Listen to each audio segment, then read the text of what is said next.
Look, we've been lied to about manifestation. You don't attract what you want. You attract what you are. Wanting is the vibration of lack. Being is the vibration of abundance. And today I want to break the whole thing down. Quantum physics, psychology, spirituality, Kemet science, neuroscience, metaphysics, alchemy. We're going to talk about all of it. But I'm not going to make it confusing. I'm going to give you the real version and break it down for you so it can make sense for you. The version that actually changes your life. The version Buddha tapped into, Christ tapped into, Malcolm X tapped into, Tupac tapped into, Michael Jackson lived in. So let's get all into it. Reality is not what you think. Reality is the 99% spiritual and mental, and only a tiny fraction physical. Atoms aren't solid. Everything you see is just energy vibrating slow enough to look real and solid to your eyes, because everything is made up of the four phases of matter: solid, liquids, gases, plasma, matter. So when people talk about waiting for their blessing, you're already out of alignment, because in the quantum field, there's no waiting. There's only being.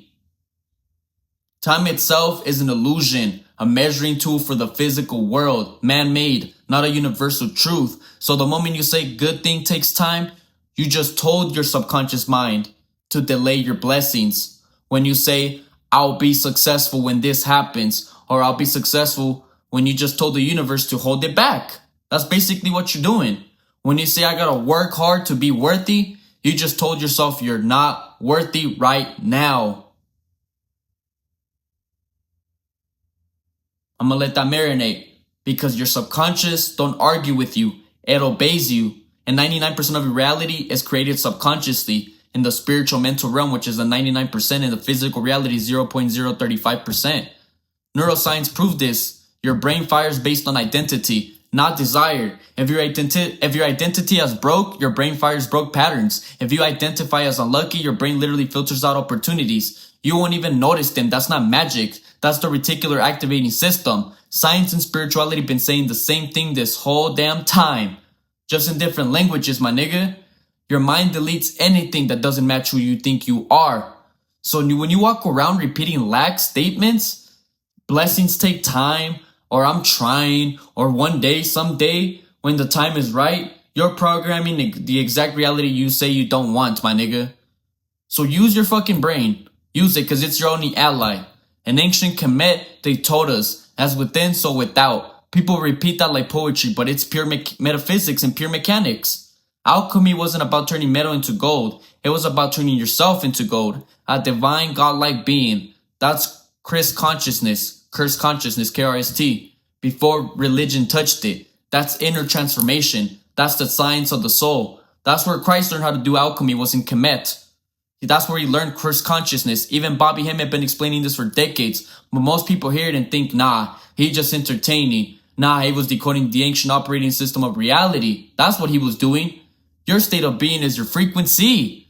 Your emotions are energy in motion. Fear is low frequency. Lack is low frequency. Abundance, gratitude, presence, those are high frequencies. You can pray all motherfucking day long like your most favorite pastor. But if you're praying from fear, nothing changes, my nigga. You can meditate for hours. But if you're meditating from lack, you're amplifying lack. So it don't matter if you're a pastor or guru. If you're bullshitting, reality ain't gonna bullshit you. Or you can become the thing you're praying for.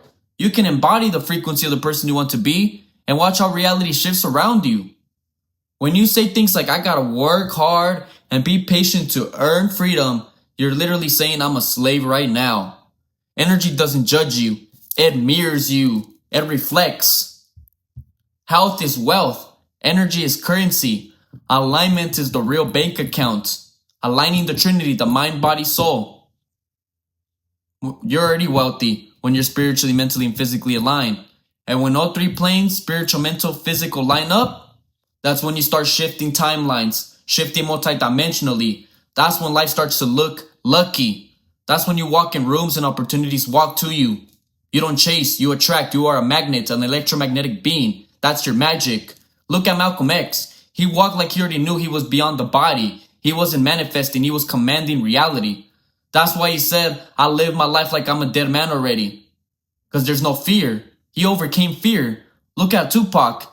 He talked like he was living 10 years into the future. Michael Jackson, bro, was creating art from a dimension half of us didn't even have access to yet.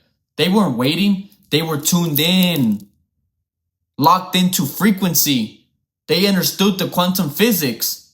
Quantum physics calls this the observer effect. The idea that particles behave differently when consciousness is watching, meaning reality literally rearranges itself based on the state of the observer. You know that nothing exists until you observe it, and every time you observe it, you bend the atoms in the reality of it. That's what Jesus meant when he said, "It is done." That's what Buddha meant when he said, "Be still and know." That's what Bruce Lee said when he said, "Be water. Be formless. Be present. Be the answer, not the question." Your personality creates your personal reality. And look, I'm not saying you gotta sit on top of a mountain like Buddha.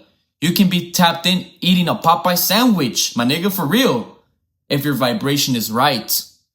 It's not about location. It's about frequency. So, if you want the simple version of all this, the formula right here, identity shapes belief. Belief shapes emotion. Emotion shapes action. Action shapes reality. This is basic mechanics. Fix the identity and everything else fixes itself. Stop manifesting from the future. Stop praying from fear. Stop waiting for signs you already are. Stop waiting for signs you already are. Be the thing now. Be the version of you that already has it. Now. Flow like water. Now. You don't attract what you want. You attract what you are. You are the creator, the observer, the frequency, the alchemist, the multidimensional architect of your existence. Stop waiting. Stop hoping. Stop begging, my nigga. Just be. You're not a dog on a leash. You are the universe. And once you know this, that you are God in the universe, watch the universe bend for you. Anyways, with that being said, I'll see you in your new frequency. Peace and ashe to the gods and goddesses of Planet Kai. Peace and ashe to the divine feminine and G-West family. Stay true to yourselves and stay powerful. Peace and ashe, black and brown love, one love, ashe.